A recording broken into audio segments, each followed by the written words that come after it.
Assalamualaikum warahmatullahi wabarakatuh. Perkenalkan, nama saya Hera Tarisa, jurusan Pendidikan Sejarah, Stambuk 2019, Universitas Negeri Medan. Di sini saya ingin mereview dua buku. Buku yang pertama itu mengenai strategi belajar mengajar, dan yang kedua itu mengenai pendidikan bermakna. Adapun video yang saya buat ini bertujuan untuk memenuhi salah satu tugas dari mata kuliah strategi pembelajaran sejarah. Oke, ikuti terus. Baiklah, adapun buku utama yang akan saya review mengenai strategi belajar mengajar oleh Syariful Bahri Zamarah dan Aswan Jain. Buku ini diterbitkan oleh Rineka Cipta dengan tebal halaman sekitar 226. Buku ini merupakan edisi revisi dan cetakan kelima. Baiklah, buku yang kedua ini mengenai menggagas pendidikan bermakna oleh Muklas Samani. Jumlah halamannya 212 halaman.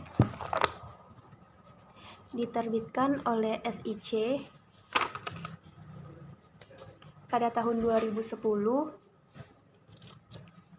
dan ini terdapat 3 cetakan. Cetakan pertama itu pada tahun 2007, cetakan kedua pada tahun 2010, dan cetakan ketiga itu pada tahun 2011. Baiklah, lanjut ke buku pertama. Langsung saja, dalam buku pertama ini mengenai strategi belajar mengajar ada 10 bab, dan dari 10 bab ini saya akan membahas salah satu bab, tepatnya pada bab kelima, yaitu mengenai kedudukan, pemilihan, dan penentu metode dalam pengajaran. Nah, mengapa saya membahas atau mengambil tema mengenai metode dari beberapa bab yang dibahas dalam buku strategi belajar mengajar? Karena sebelumnya kita harus tahu dulu nih, apa sih yang dimaksud dengan metode pembelajaran gitu. Nah, secara singkat, metode pembelajaran itu merupakan cara-cara yang digunakan guru untuk memperlicinkan proses pengajarannya, dan metode ini juga merupakan suatu alat gitu untuk mencapai tujuan dalam pendidikan. Jadi menurut saya metode dalam pembelajaran itu sangat penting dan harus digunakan guru gitu. Nah, guru juga harus terampil dalam menggunakan metode pembelajaran ini, dan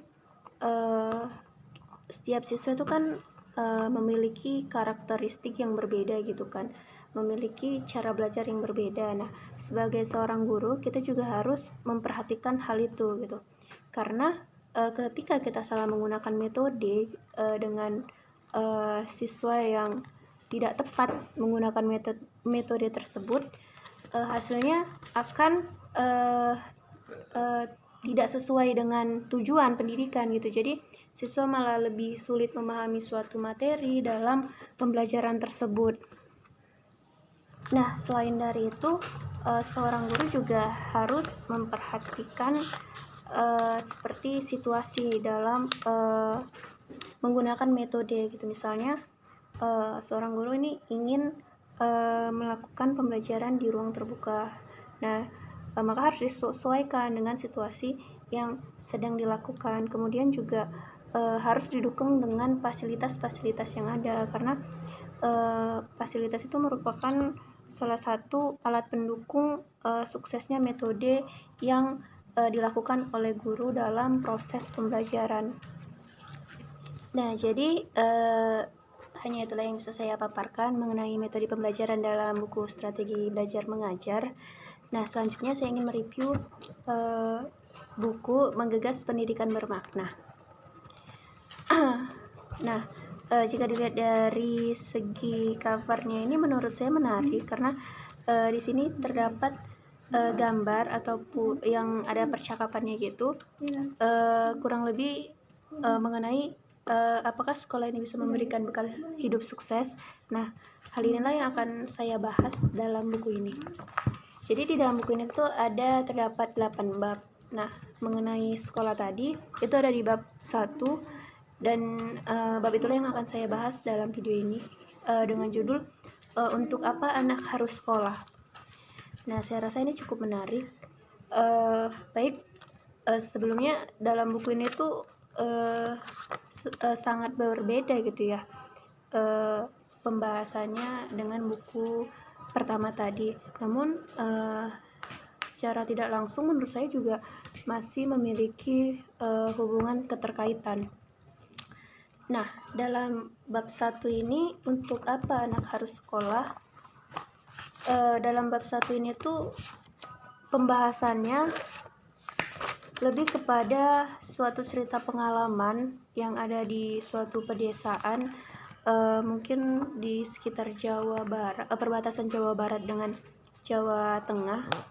Nah, di sana itu di dalam buku ini terdapat beberapa problematika dalam dunia persekolahan. Nah, jadi dari buku ini itu diceritakan bahwa orang tua ini mengeluh terhadap anak yang sudah bersekolah SMA, SMP ataupun sudah lulus SMA tidak sesuai dengan yang orang tua harapkan gitu.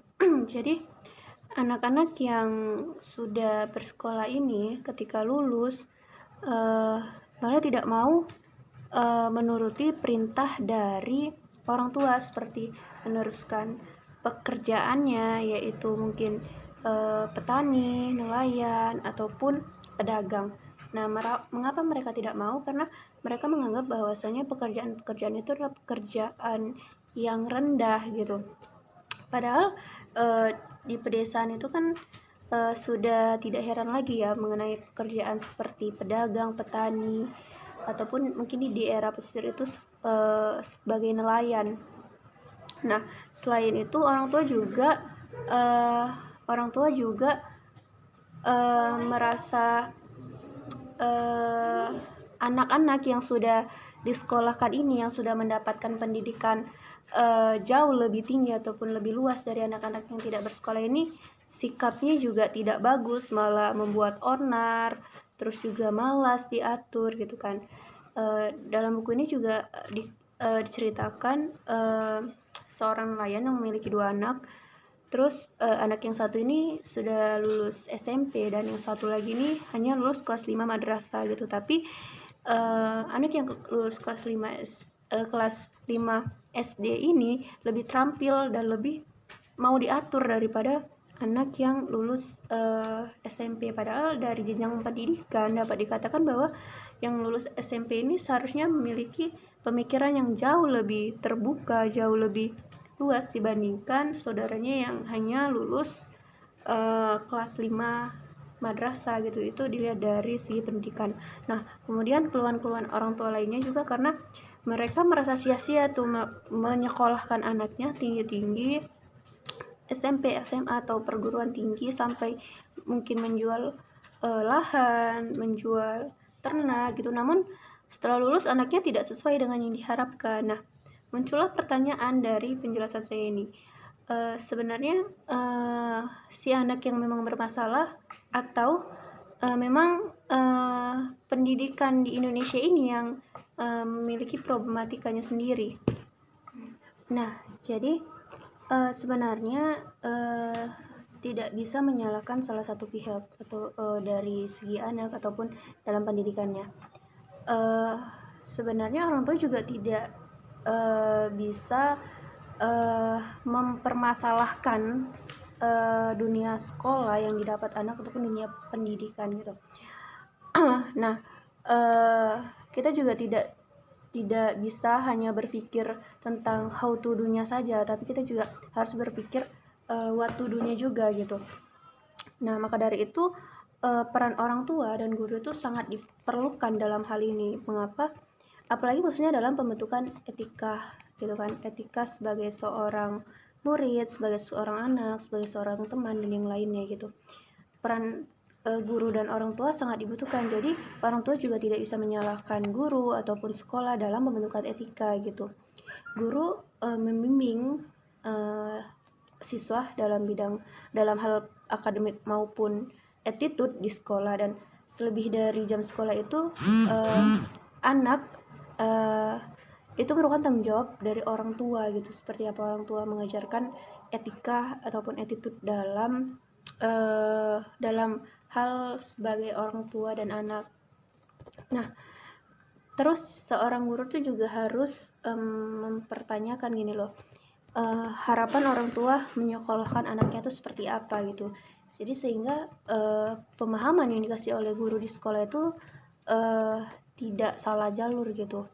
Dan materi-materi yang digunakan oleh guru juga harus diperhatikan gitu. Jadi dalam artiannya dalam kasus ini tuh tidak bisa saling menyalahkan satu pihak, tapi kedua belah pihak ini, baik sekolah, guru, dan pihak dari orang tua itu juga harus bekerja sama. Nah, itulah sedikit ringkasan singkat dari bab 1 ini mengenai kenapa kita harus sekolah dan problematika pendidikan itu, mindset orang tua mengenai untuk apa menyekolahkan anak. Nah, sebenarnya seperti yang saya bilang tadi, dalam 2 buku ini secara garis besar membahas hal yang berbeda gitu kan, dan pembahasan yang disajikan juga dalam konteks yang berbeda gitu. Tapi menurut saya seperti tadi contohnya metode dalam buku strategi belajar mengajar itu sangat berkaitan dengan bab 1 mengenai mengapa sekolah harus penting gitu. Jadi guru juga harus bisa menyesuaikan metodenya untuk menyampaikan materi-materi. Nah, dari kedua buku ini saya rasa cukup sudah bagus gitu, bagus untuk kita miliki. Dalam buku strategi belajar mengajar ini, keakuratan setiap kesinambungan setiap bab yang dipaparkan itu saya rasa sudah berkesinambungan, karena selain dari cover ya, seorang pembaca juga bisa melihat daftar isinya gitu, apakah dari bab 1 bab 2 itu saling berkaitan atau terstruktur dengan rapi. Biasanya pembaca juga memperhatikan hal itu, dan di buku ini saya sudah mendapatkannya gitu. Mungkin dari jumlah halaman cukup tebal, namun buku ini juga bisa menjadi pegangan bagi kita mahasiswa yang belajar mengenai strategi pembelajaran sejarah. Nah, buku ini menurut saya juga cukup istimewa gitu kan, seperti saya bilang tadi, gambar-gambar yang ditampilkan juga ada dalam buku ini, dan konteks dalam buku ini tuh pembahasannya dalam cerita gitu, pengalaman, jadi lebih mudah kita pahami, lebih merasuk ke diri kita, apalagi kita sebagai seorang guru gitu. Jadi dua buku yang bisa menjadi pegangan kita dalam pembelajaran strategi pembelajaran sejarah dan sebagai calon guru gitu. Mungkin ini saja sih review ataupun informasi dari buku yang hari ini saya bahas. Lebih dan kurangnya saya mohon maaf, semoga dapat membantu untuk kalian yang ingin membaca buku ini nantinya. Baik, terima kasih. Dan saya akhiri dengan wassalamualaikum warahmatullahi wabarakatuh.